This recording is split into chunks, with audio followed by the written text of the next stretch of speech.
For more than 7 decades, presidents have come and gone. Democrats have occupied the White House.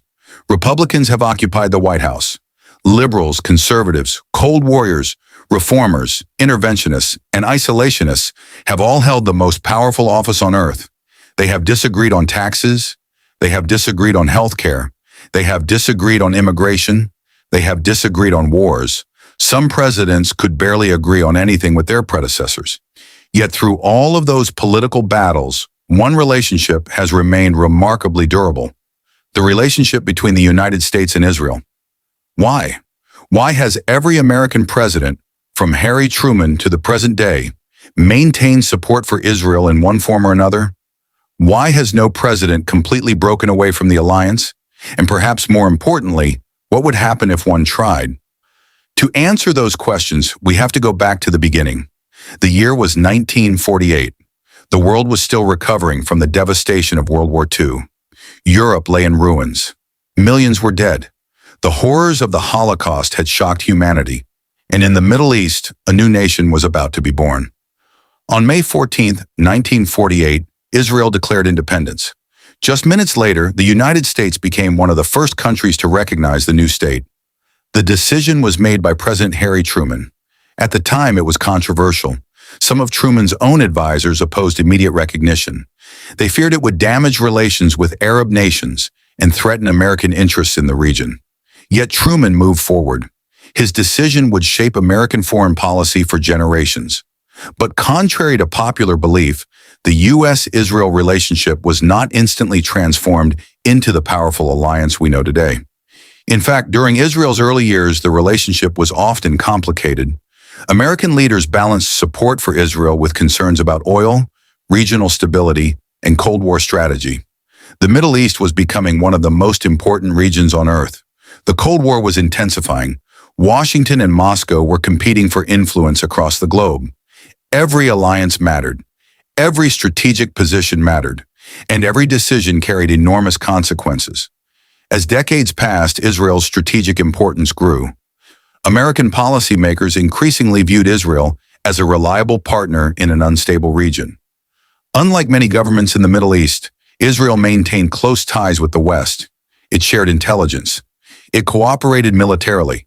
It positioned itself as a democratic ally in a region often marked by conflict and political upheaval.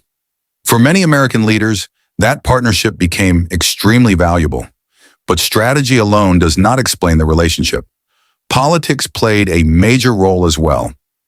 Inside the United States, support for Israel gradually became embedded within American political life. Members of Congress frequently expressed strong support for the alliance.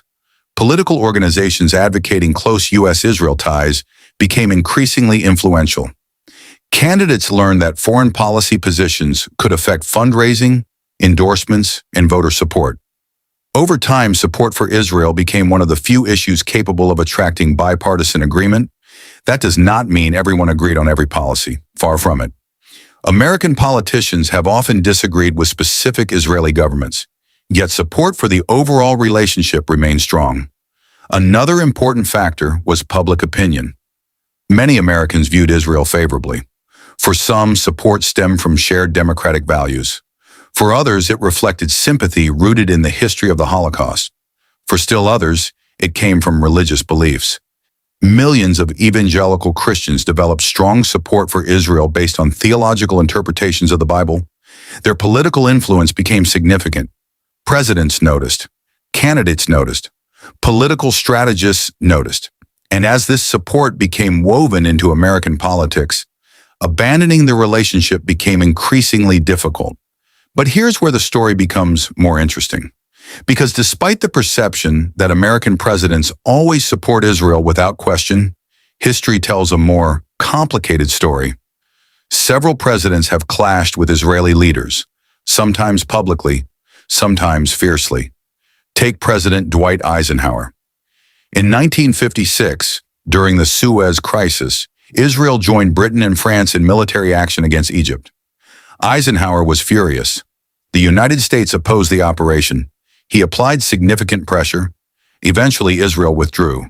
This was not the behavior of a president blindly following an ally. It was a reminder that American interests sometimes diverge from Israeli interests. Years later, another confrontation emerged. President George H.W. Bush found himself in conflict with Israel over settlement construction.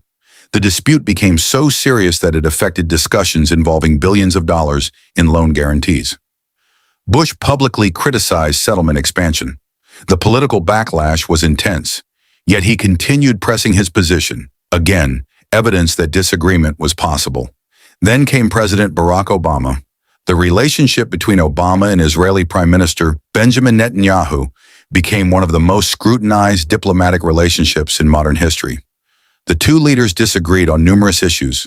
Perhaps most notably, they clashed over Iran. Obama pursued a nuclear agreement with Tehran. Netanyahu strongly opposed it. The disagreement became so public that it dominated headlines around the world. Yet despite the tension, military cooperation continued. Security assistance continued. The alliance endured. Why? Because relationships between countries are larger than relationships between individual leaders. Presidents change. Prime ministers change. Strategic interests often remain. This brings us to one of the most important realities in international politics. Countries rarely act solely based on friendship. They act based on interests. Nations support allies when doing so advances strategic goals. The United States gains intelligence cooperation from Israel. It gains military coordination. It gains a technologically advanced partner. It gains influence in a critical region. At the same time, Israel benefits enormously from American support. Military aid, diplomatic backing, economic cooperation, technology sharing.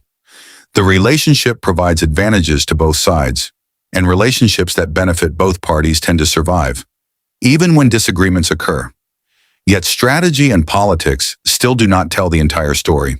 There is also the issue of perception. Imagine a president deciding to completely sever ties with Israel. What would happen? The consequences would be immediate. Congress would react.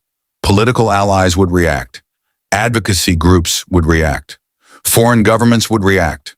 Media organizations would react. Voters would react. The decision would trigger a political earthquake. Even presidents who disagree with Israeli policies must consider those realities. Foreign policy does not occur in a vacuum. Every decision carries domestic consequences, and American presidents operate within a system designed to distribute power.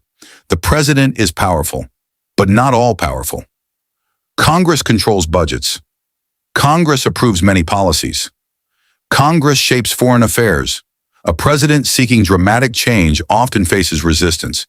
This reality helps explain why American foreign policy frequently evolves gradually rather than suddenly. The U.S.-Israel relationship is a perfect example. Changes occur, adjustments occur, disagreements occur, but complete reversals are rare. Now let's examine another factor often overlooked in discussions about Israel. Intelligence cooperation. For decades, intelligence sharing between the two countries has been extensive. Both nations face security challenges. Both monitor terrorist organizations. Both track regional threats. Information flows between agencies. Operations are coordinated. Strategic assessments are exchanged. These relationships are built over years, sometimes decades, and once established, they become difficult to dismantle. Military cooperation follows a similar pattern. Joint exercises, defense technology partnerships, missile defense programs, weapons development, training initiatives.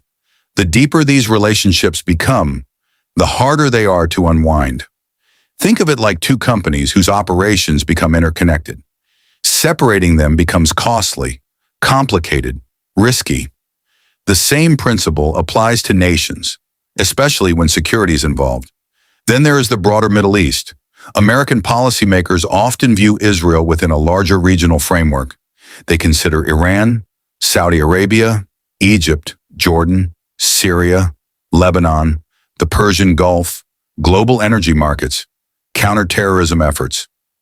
Every decision affects multiple relationships simultaneously. Supporting Israel is not viewed as a single isolated policy. It is part of a much larger strategic puzzle, and that puzzle influences presidential decision-making. Yet critics of the relationship raise important questions. Some argue that U.S. support for Israel occasionally damages America's standing in other parts of the world. Others believe Washington should apply greater pressure regarding certain policies. Still others argue that American aid should come with stricter conditions. These debates are real. They occur inside government, inside universities, inside think tanks, inside media organizations, and inside Congress itself. The existence of those debates demonstrates an important truth. Support for Israel is not universally unquestioned. Rather, the disagreement usually centers on how the relationship should function, not whether it should exist at all. That distinction matters, because when people ask why no president has completely broken with Israel, they are often assuming that presidents have never disagreed with Israel. History shows otherwise. The real question is why those disagreements never resulted in a complete rupture. And the answer lies in the combined weight of strategy, politics, security cooperation, public opinion, congressional influence, historical ties, and shared interests. No single factor explains the relationship. It is the accumulation of all of them. Imagine a bridge supported by one pillar. Destroy the pillar and the bridge collapses. Now imagine a bridge supported by 10 massive pillars. Removing one pillar may weaken the structure, but it remains standing. The U.S.-Israel relationship resembles a second bridge. Military ties are one pillar. Political support is another. Historical connections are another. Intelligence cooperation is another. Economic relationships are another. Shared democratic institutions are another. Strategic interests are another. Together, they create resilience.